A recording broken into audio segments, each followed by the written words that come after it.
Hello, good morning and welcome to the United Stand. This is your latest Manchester United news and transfer news. Hope you're doing well this Friday morning. Not so sure Manchester United Football Club in general is doing that well this morning.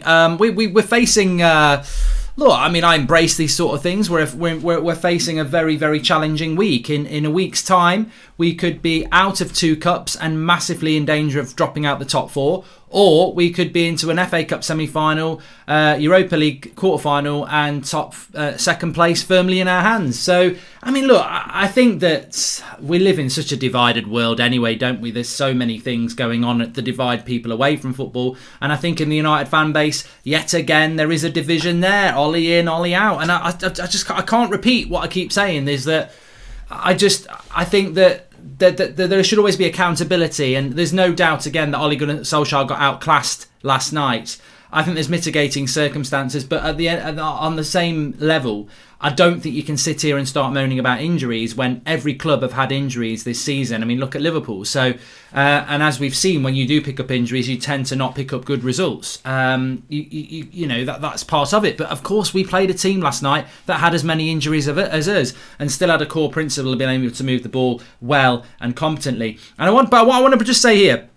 The Glazers are raising £100 million to take out of the club. Let me just read you what Simon Stone said. He said, on the Glazers share sale, it would reduce their personal stake to 10.2% and the family as a whole from 78% to 75%. The family remain committed to running the club. No guarantee real sale price, but at yesterday's close of trading, it raised just over $100 million. And United confirmed last night that Manchester United will not receive any proceeds from the sale. So look, the Glazers are selling a little bit of a stake in Manchester United. It's minimal. They still own a vast majority of the football club. This is a sale of Manchester United shares to generate funds for themselves, which on a principle level is not actually... if I own shares in McDonald's and I want to cash some of them shares in because I want to buy a Porsche, that is my prerogative to do that. So I don't have a problem with that. I think the issue we always have is that they sell their shares to make money for themselves and they take dividends out the football club to make money for themselves. I mean, if we're blunt, they're shit owners. I mean, let's not dress it up anyway. They are shit owners who bought us in debt and want to make money out of us. And I will argue that with absolutely anybody. They are. You can say, we're making progress or anything like that. We are owned by people who want to make money out of our football club. They're not Manchester United fans. They're not Manchester United people. They are businessmen who bought us on debt and make money out of us. And when you establish that and think about that, then, everything else falls into place. We talk about last night, we talk about Solskjaer.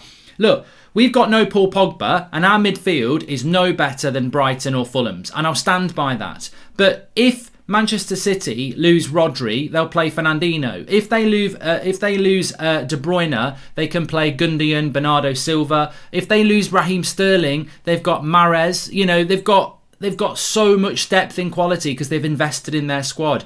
We don't invest in our squad because we've got owners who invest in their own pockets. They want to do this on a minimum thing. They want to do it like wafer thin. They don't want to invest in the squad. So I will always say this. Let's sack Ole Gunnar Solskjaer. Let's do it. Let's go and do it right now. Let's get a big crowd. Let's get up to Carrington. Let's demand he gets the sack. Let's set up tents until he gets sacked. Let's get some food in. Let's get some supplies. It won't make any... I'm absolutely adamant it will make no difference to sack Ole Gunnar Solskjaer to where you want to be. And in a year's time or in 2 years' time with Pochettino or whatever, Nagelsmann, whatever manager you want, you will be back here on this show moaning about the manager within 2 years because the football might be slightly better, but that won't be enough for you. And it shouldn't be enough for you. This is what I'm trying to say. It should not be enough for you for us to play good football and finish third or second.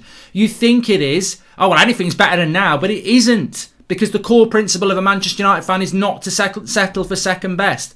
And in 2 years' time, when you've got a manager that's playing better football, but you realise he can't take you to first place, he will be gone. This is why Tuchel will be gone from Chelsea in 2 years. Not because he's a bad coach. I just don't think he can get them to the level of Manchester City. and they've got the money. So if he doesn't do that, he will be sacked, because that's what Abramovich wants. He wants the title. So all these United fans who are like, well, look, anything's better than the shit football we play under Ollie. Well, you'll be happy for a little bit, and then you'll start going, nah, this ain't good enough for United. Playing good football but finishing third, that ain't good enough. We should be finishing fourth. And ultimately, you will come round to where I and many other United fans are, that yes, we can improve how we play. Yes, we've got players being picked who shouldn't be picked. But no manager is going to take us where we need to be with these owners. It won't happen. It cannot happen. Unless they change their mentality, they cannot. No manager can succeed. And that is where I sit on this. No manager can succeed under these owners. And I've said it for a very long time. Since Sir Alex Ferguson left, who was a miracle worker, it will not work. But bringing it back to the now, bringing it back to the football, because I don't want to dwell on the Glazers too often, because the Glazers are the same headline every week for years. They take money out of this football club. It's not a headline for me to spend minutes and minutes talking about that. What I can talk about is that Manchester United's season is on thin ice. It is on thin ice. And last night, look, as I said, there's no excuse for the way we played last night. But I listened to what Solskjaer says in his post-match conferences, and he says a lot of what you're saying. He's like, the tempo's too slow. Harry Maguire said it after the game, the tempo's too slow. How many times can you say the tempo's too slow and not realise that the music player's on slow play? Like, the reason it's slow is because you need to turn the tempo up. You can't turn the tempo up. You know, Ollie's talking about the tempo.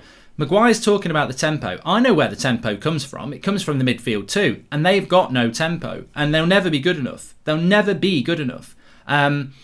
It scares me, you know. Gabrielle, thanks for helping us last night, Suzanne. I mean, it scares me. It scares me where we are at Manchester United at the moment, because I actually think that on Sunday against West Ham, maybe Matic or Fred or McTominay will have a good game. And Twitter will be full of, yeah, stand with Fred, stand with McMayo. But that's why we fail long term, because we cling on to these Leeds performances where Fred and McTominay played well. We cling on to Watford in the Cup where McTominay played well. We cling on to the goal against Man City, or we cling on to Fred's man of the match performance in a Premier League game, and we go, yeah, they are good enough. But what we don't realise we're doing is, for every one game, there's 6 or 7 average games, and there's 10 bad games. And we are basically living on a prayer. We're John Bon Jovi. We're living on glimpses. Like, as I said last night, I'm not going to name names, but from our midfield 2 yesterday, there was 3 really good passes into Bruno really quick, over about 30 yards.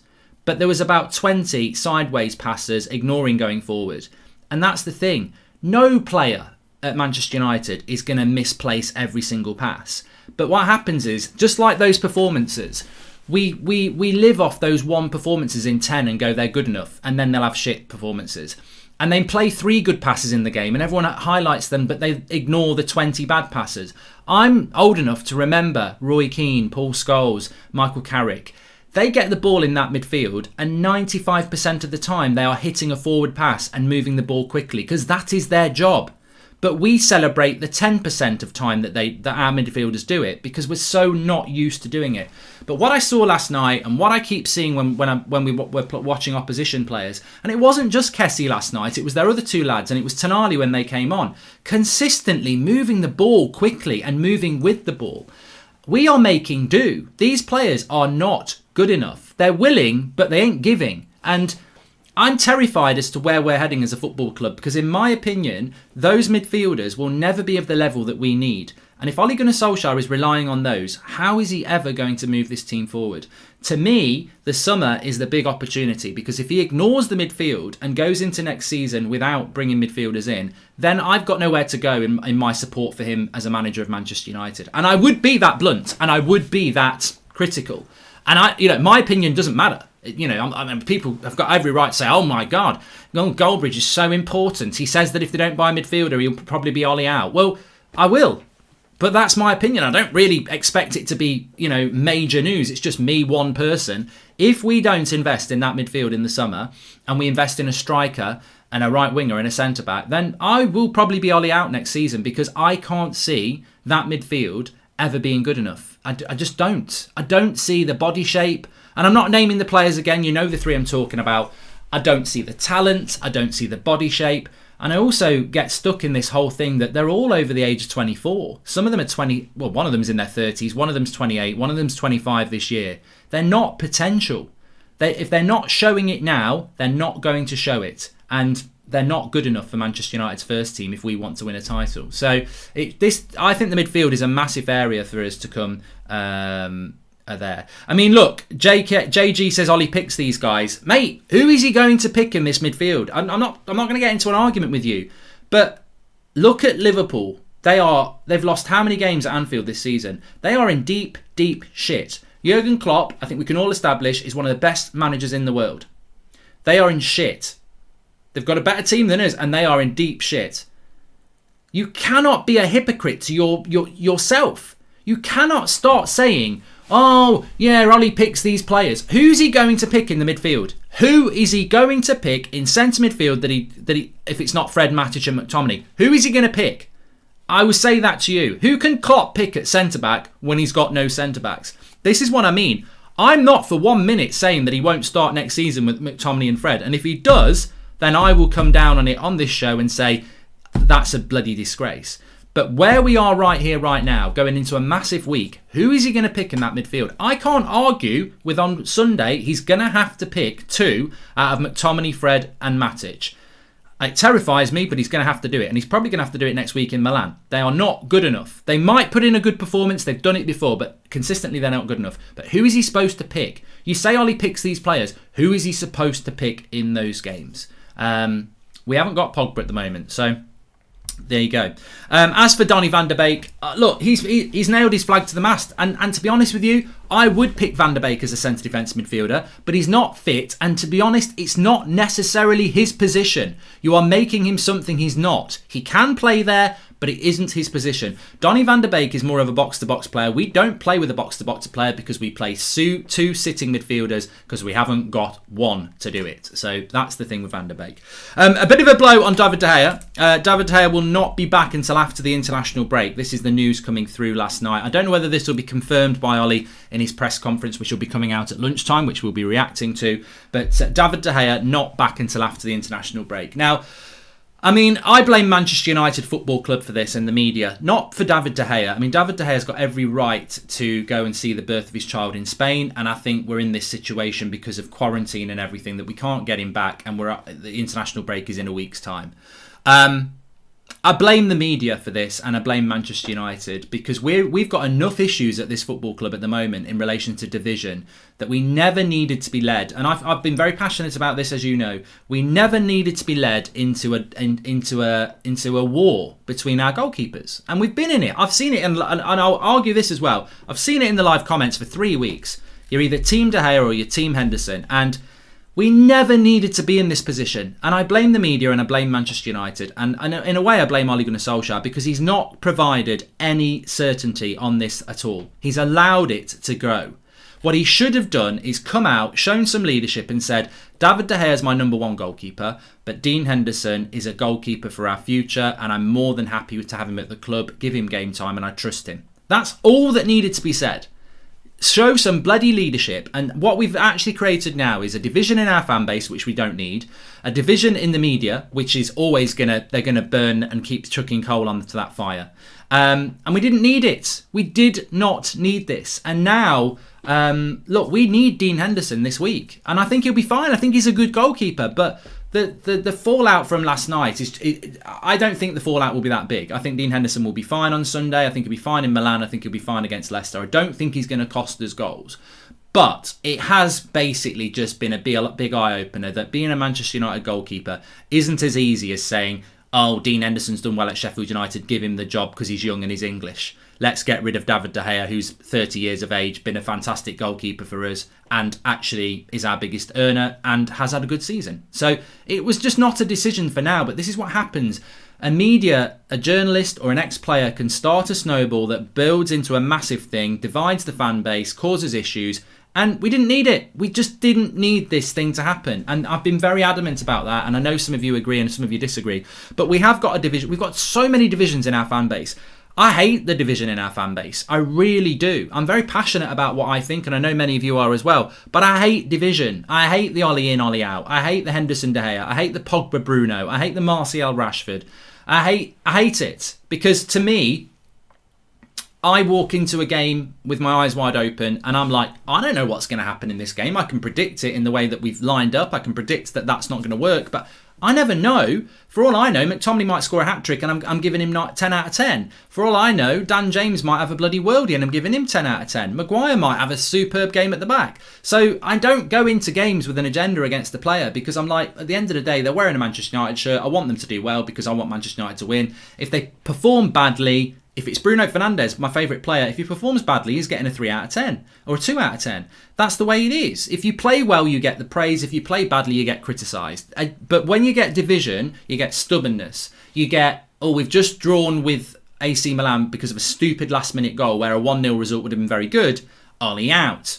Henderson's made a mistake. De Gea in. And it's like, we don't need all that. We don't need that. What we need is pragmatic, intelligent patience around our football club in a very, very important week where we have got a lot of people out injured. But this is the time to step up. This is the time not to... I will not be sympathetic about our injury crisis, by the way. No. I saw it coming a bloody mile off. I think every football club will have an injury crisis this season because the football is relentless and the players didn't really get much of a summer. So... We are one club that's definitely, if you've ever played Football Manager, every one of our players is in the high risk red zone, and so you're going to pick up a lot of injuries at some point. We've been quite lucky up to this point, so I'm not going to allow our coaches or our fans, in my opinion, to moan about an injury crisis that every other club's going to have. Now is the time to stand and deliver. Now is the time where your coaching has to, your man management, your motivation, your tactics, it all rolls up. And I tell you what, it does it. And it always happens at this time of the year because this is the time of the year where everything gets decided. There's no point in being up for it in September if you're not going to be up for it in March. West Ham is a huge game. They've had a week off as well. I mean, fortunately, Lingard's out, can't play, but they'll be up for that, West Ham. They're going to be well up for that. And they were so shit in the FA Cup game that I think they'll approach this differently. AC Milan were better than us last night and we've got to go to their place and they've got the away goal. And obviously then you've got Leicester in the Cup who again won't have played in Europe in midweek. So I can't see at this point that we're going to be going into the international break having won all 3 games. We're going to lose something. At the end of the day, if we lose to West Ham, we're still in the top 4 race. If we lose to Milan, we're out. If we lose to Leicester, we're out. I think... worst case scenario, I think we're going out of both cups. And I think maybe we draw against West Ham on the weekend and it's not a very good week. I can see that. It's logical. The injuries we've got, the way we are playing, you can see that coming a bloody mile off. I mean, look, Martial could be out injured now. Cavani probably won't be back. What a bad signing he's now becoming because, fucking hell. We've spent a lot of money on Cavani and he doesn't seem to be around for any big games. It's he's there for the Southamptons, but he's not there for the Man Cities and the bloody cup games where we need him. So, and Rashford, look, I can see poor old Marcus Rashford. I think you'll be playing with crutches because I think Ollie will pick you. Chris says that Ollie has said the ball isn't moving far enough. He can't come out and say that crap. What would you get from them, says Chris. Welcome to the Members Club, Zane. And the only progress I can see this season is we might qualify for 2 consecutive seasons for the Champions League since Sir Alex. Rest, we are still struggling on all fronts, but I'm tired now to dig out and I've got to just trust the process, says Dibak. I mean, look, I don't know whether this makes people any happier in the morning, but the point remains that Thoughts on Football Index... Huge fraud case, says Duncan. I don't know anything about it. I've not used Football Index for quite a while, actually. But going back to the point, I don't know...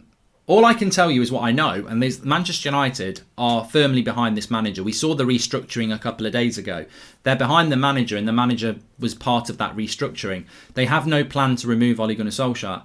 But what I would say is, because you've always got to look at both sides, I mean, I find it so funny how people get so angry because I've got an opinion or you've got an opinion. Like, it's my opinion. If you disagree with it, fine, but you're not going to change my mind and I'm not going to change yours.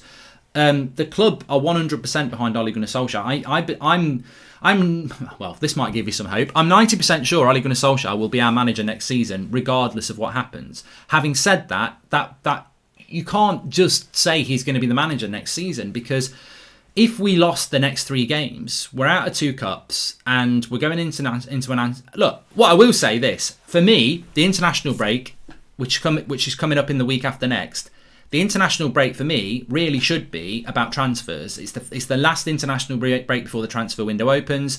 The players will be going on international duty. They'll be opening their mouth. I'm sure Pogba will say something if he's with France. I mean, we'll talk about that in a minute, actually, because that's a big if.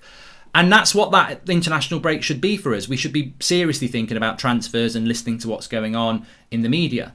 If we lose the next 3 games, that international break will actually be about sacking Solskjaer again. It will. The media will jump on it because the fans will be on it.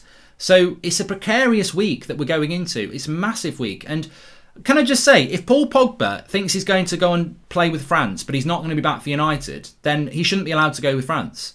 And he will want to go with France, and I think he will go with France. So surely that means Pogba's back next week for us, because we cannot lose Paul Pogba for 2 months and then allow him to go on international duty with France. So where is Pogba? What is happening with Pogba? What is happening with Van der Beek? Where are they? Why is Ole Gunnar Solskjaer not being asked about these players in his press conferences? And why is he being asked about bloody goal records by a player that doesn't play for us? Ask him about our fucking football club, because I want to know when Paul Pogba's back. I want to know when Van der Beek's back, and I want to know when Cavani's back, because we're not getting any advantage as a fan base. We're being treated like mushrooms. We're being kept in the dark. I don't think any of them are back for the West Ham game. So mind games for what? What are these bloody mind games? Just tell us when they're back, because we need to know, so that we're not fair weather fans. Like, we're engaged. Look, you've got 7,000 people watching a morning show on a United fan channel. There's a lot of passion, intelligence, and people are involved. They want to know what's going on. They want to know, we can prepare ourselves for West Ham. If we know Pogba's not back till after the international break, and Van der Beek's not back till then, and Cavani's not back, and Rashford's not back, and Martial's now out. Well, look, we go into the West Ham game, and to be honest with you, we probably go into it thinking, shit, we're actually going to we're not going to have a good week.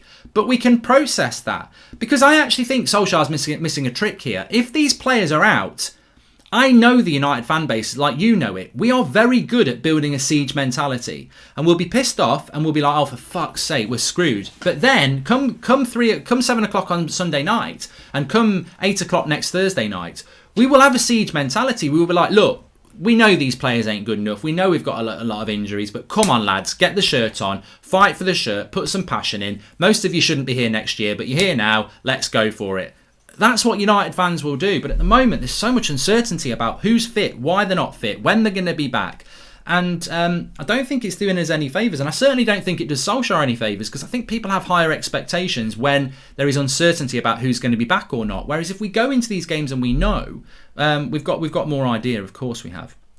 If Pogba goes, we need to get another midfielder, says Seg. Well, yeah, we definitely do. 100% on that. I don't think anybody would disagree with you on that one. But ultimately, I think the problem Manchester United have got at the moment, and you can put this on the manager if you want. You can put it on the board. You can put it on the players. We're not good enough. We're not good enough at the moment, and that is sometimes the hardest thing to accept as a fan. But we are not good enough. I was surprised last night. I was surprised, and I apologise, because I'm never going to get everything right. Some people would say you don't get hardly anything right, but I'm never going to get everything right. But I have watched a lot of Italian football in my life, and I watched Juventus Porto. I've watched a lot of football, and the reality is I've got no confidence in Italian. I like Italian football, but I don't think it's anywhere near the best in Europe. I think that the better teams in Europe, I think the Premier League is far stronger. I think it's quicker. I think it's faster. The only thing I had to say about the match yesterday is that I don't think we were a very good representation of the Premier League last night. I think people may have watched AC Milan last night, and they were very good, and they moved the ball around very quickly, and they were a really good team. Inter Milan wiped the floor with AC Milan a few weeks ago. And AC Milan had better players available then. And AC Milan came to Old Trafford last night. They didn't wipe the floor with us, but they played far better than we did. They definitely dominated the midfield. And you could be there thinking, well, look, if you drop AC Milan and Inter Milan in the Premier League, they're going to finish in the top 4 because United are second. But that's not how it works. I just think the way we're playing at the moment is awful. I think Fulham would play us off the park at the moment. I think our midfield is redundant, and when you haven't got a midfield that can get hold of the ball, you can still win games of football. As I said, I thought Fred and McTominay were poor in the Manchester derby, but we sort of bypassed them. You use Luke Shaw, you get down the left, you hit on the break, you defend as a unit. You can still win with a midfield, but you'll never be pretty on the eye with a redundant midfield. And at the moment, we drew last night. We probably should have won. Dan James should score. Harry Maguire should score. We had the better chances, even though we weren't the better team. So you can still get results with a redundant midfield because there's still two people running around. There's still two people positioning themselves and getting in the way. But you don't play good football. And I think that's the thing. Many people think that good football and results go hand in hand. And they do a lot of the time, but they don't as well. Look at Jose Mourinho. He didn't play good football with Inter Milan, but they won the Champions League. You don't necessarily have to play good football to win. But football fans, myself included, we look at a football match and we're like, Milan deserved to win last night. You know what? They didn't. They didn't deserve to win last night. We should have won. We should have won. It was a stupid mistake at the end where McTominay and Matic didn't pick up the runner, and obviously Henderson should have saved it. Dan James and Maguire missed open goals. We should have won the game. We deserved to win the game because we had the better chances and we made the bigger mistakes. But Milan played better football. And that's what I'm trying to say. We as United fans, we demand good football, and we're not good enough at the moment to do that. So I don't think AC Milan are any better than Leeds in some ways. I think that if Chelsea played them, if Man City played them, if Liverpool played them, I think that they would beat AC Milan and they would beat them rather comfortably. But the problem is, we should have beaten them comfortably last night, even though we played really shit football. We still had the chances to beat them. And I take confidence from that for the next leg because ultimately we should have won, even though we played badly and they played better than us. So I don't think that Italian football has had a renaissance and it's suddenly really good. They didn't actually create that many chances, but they did play better football than us. And that's the problem we've got with United at the moment, is that football is just dreadful. It is dreadful. But there are still core principles within that team that are good.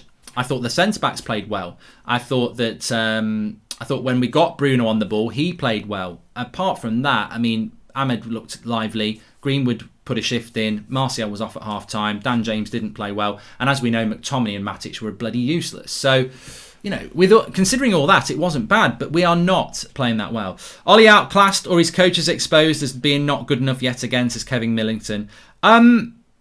I think outpassed might be a better word, but we were outclassed yesterday. That's what it says in the title, and I stand by that. We were outclassed yesterday because for the reason I've just said.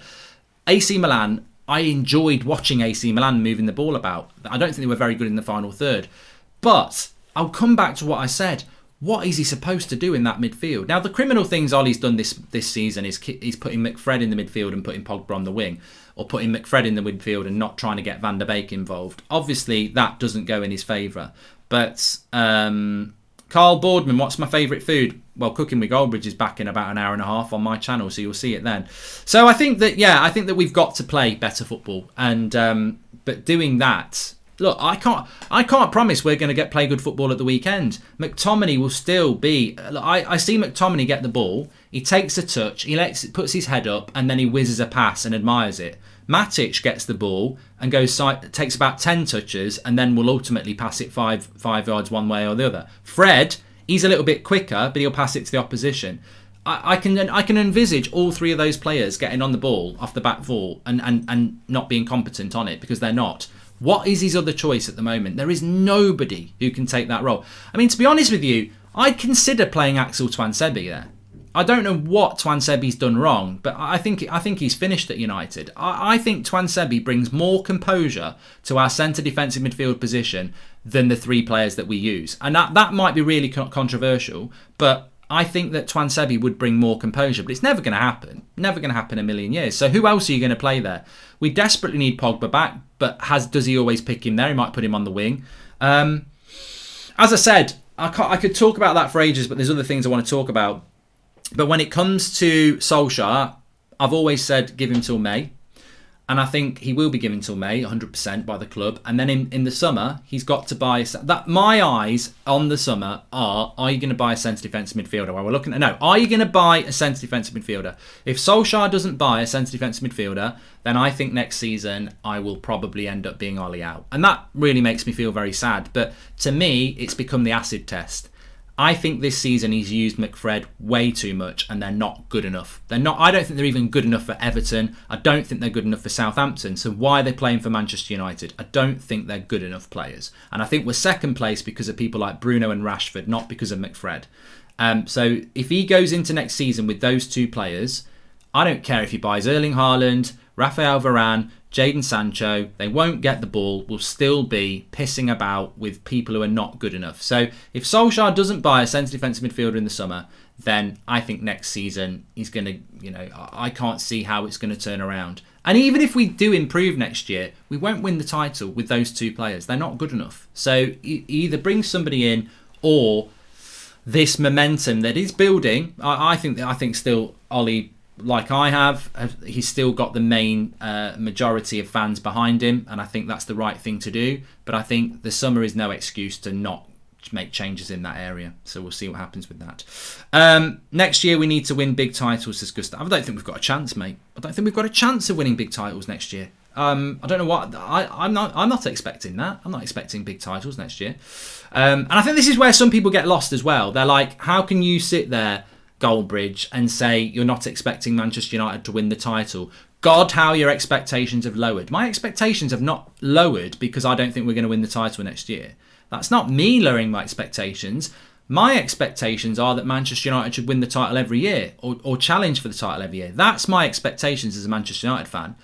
But I'm a realist as well. I'm not going to say that we should expect to win the title next year, really, because we won't.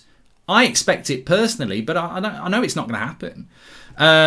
Wilder's sacked, says Robert McCormack at Sheffield United. Well, you know what? I know.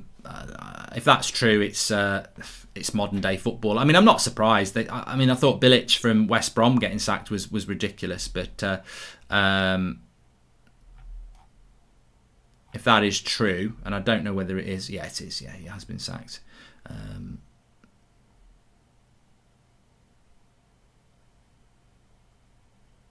I don't know whether he's leaving it now. Yeah, so he's gone.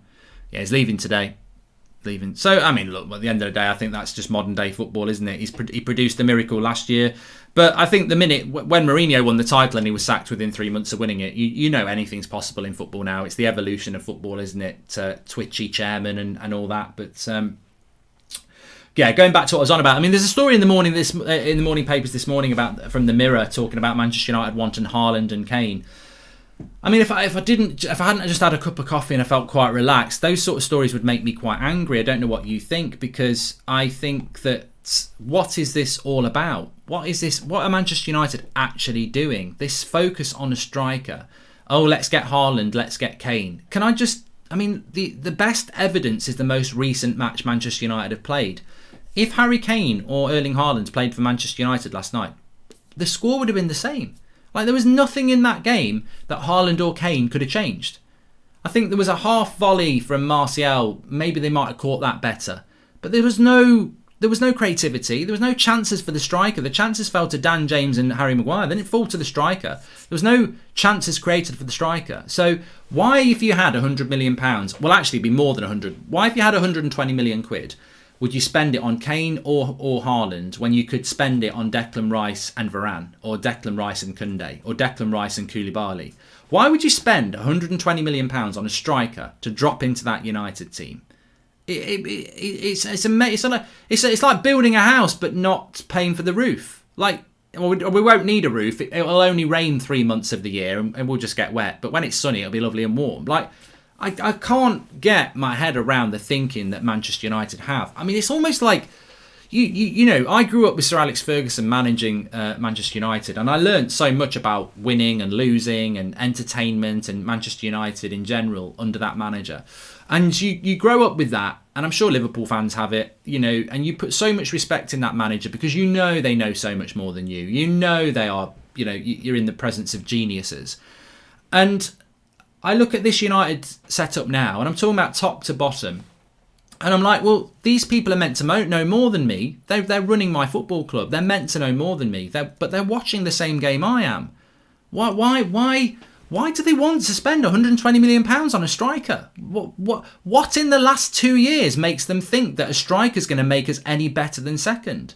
We're trying to go for first. A striker's not going to make us get the title because the team is broken behind it.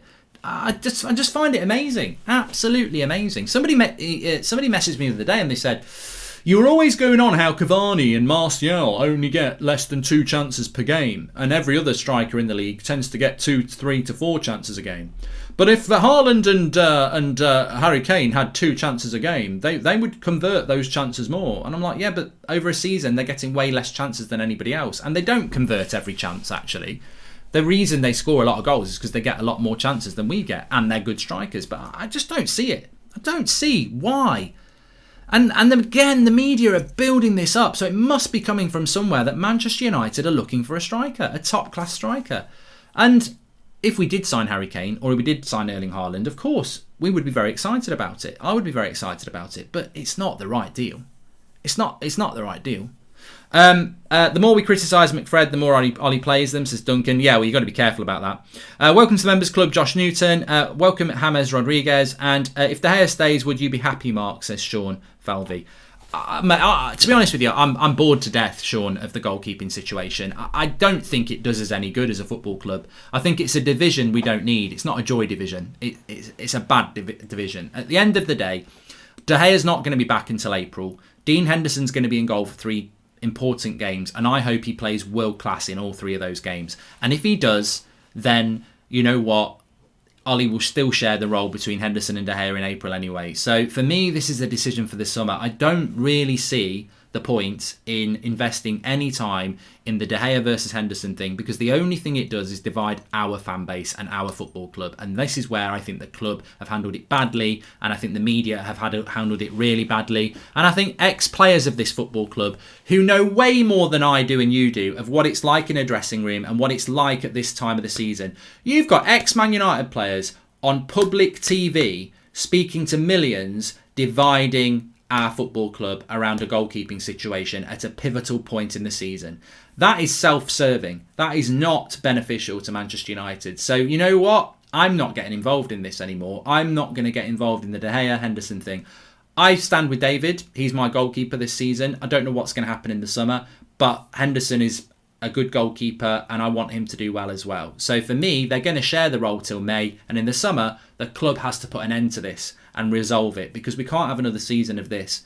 You know, I think it's self-serving, I think it's division, and it never needed to happen, and it's just created a negativity around our fan base and our football club, and it didn't need to happen. So I refuse to get involved in it anymore. People may say that's, you know, I'm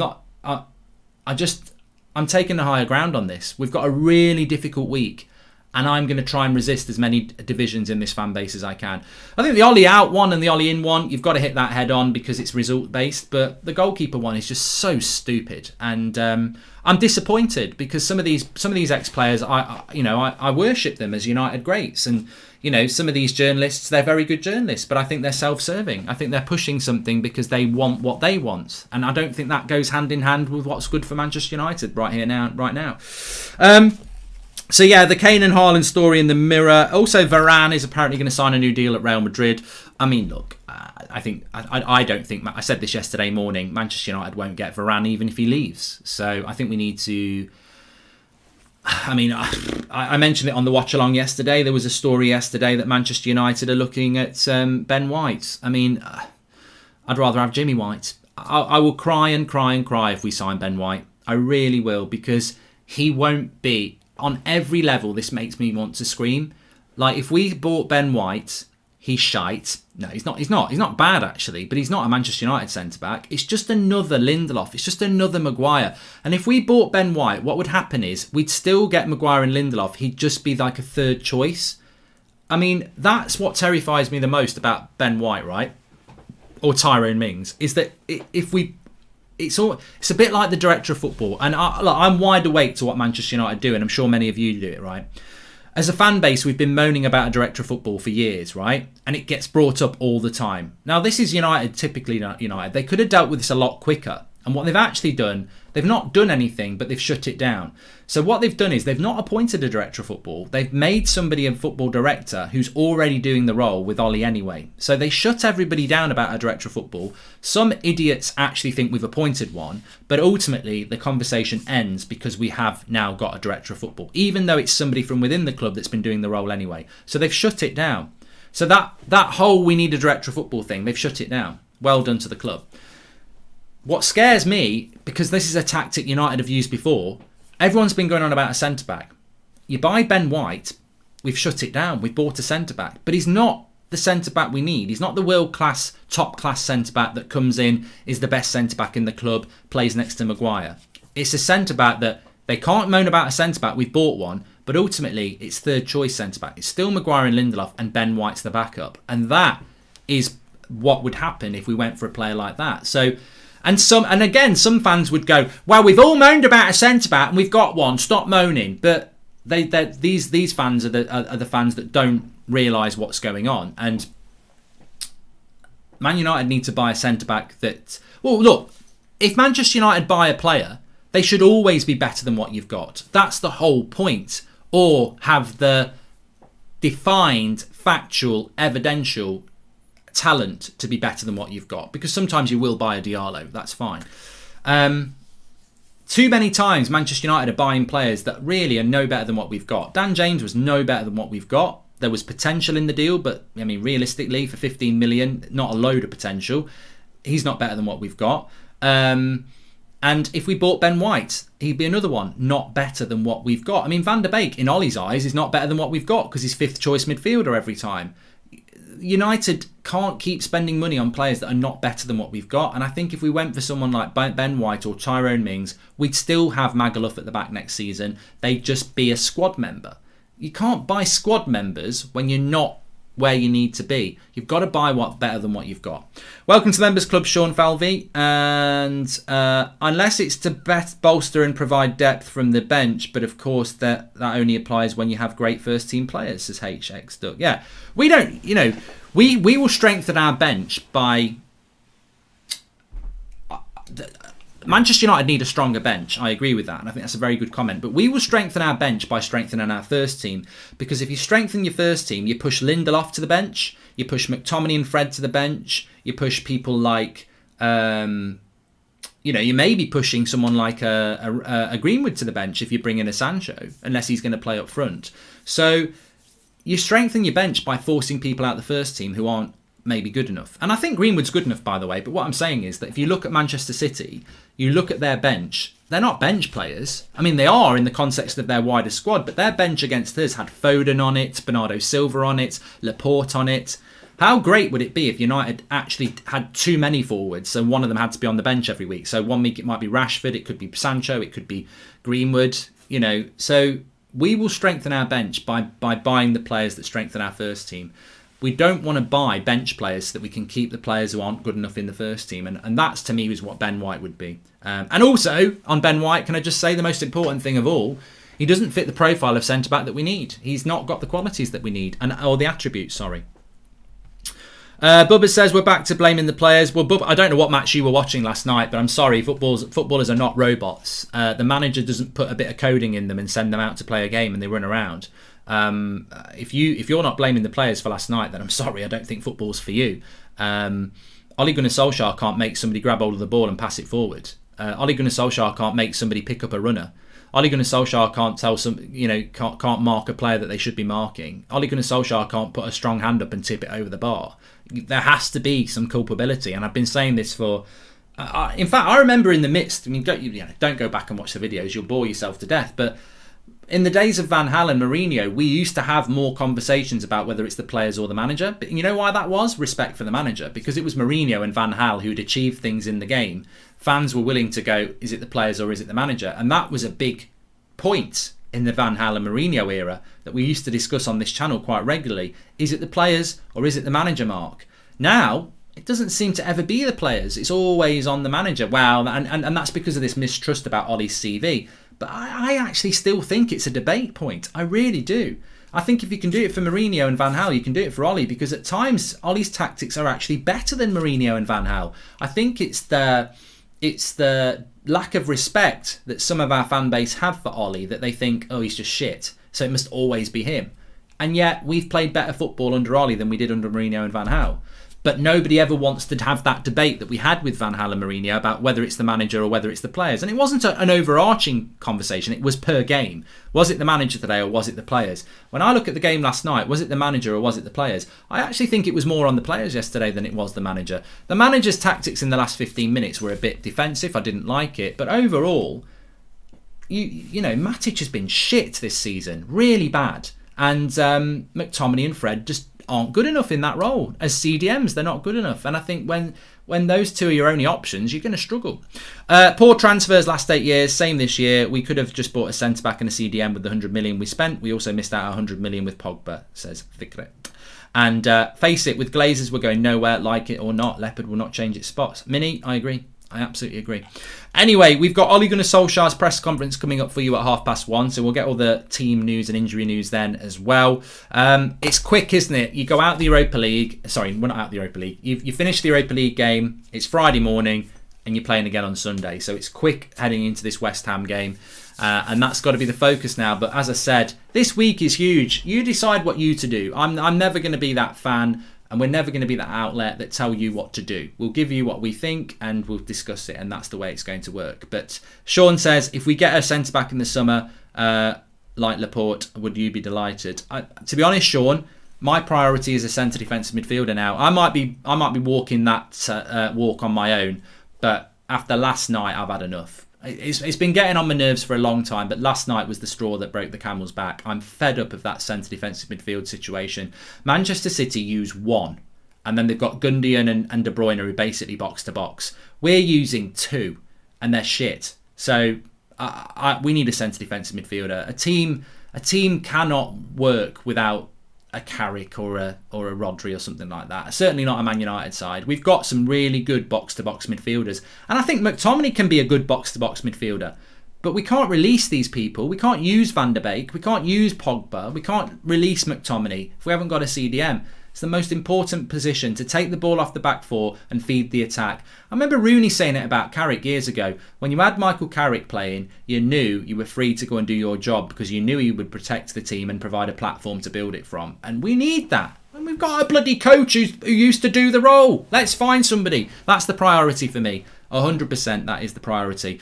But what I would say is, whatever you're feeling, if you're a Manchester United fan, this week is huge. Now, there are no guarantees. My prediction is I don't think we're going to be in 2 cups in a week's time. But that is the challenge. It's now or never. It's stand and deliver. We've got 2 cup games in a week.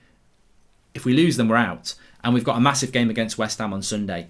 These aren't bloody start of the season September games where you can get it back. These are 3 games where if we lose all 3, we're going into international break and it's going to be horrible. So, massive week ahead. Time for the players to deliver. Time for the coaches to deliver. I'm there, I'm with them. But they've got to deliver. And I think we're all on that page. Thanks everyone for watching. Please smash a like on the video. Make sure you subscribe, bottom right hand corner. And I'll be back at lunchtime with the Ollie press conference reaction. Have a good day. Try and put a smile on your face. It's not over yet. We just need to perform and deliver better. Thanks for watching. Oh, Cooking with Goldbridge is out at midday.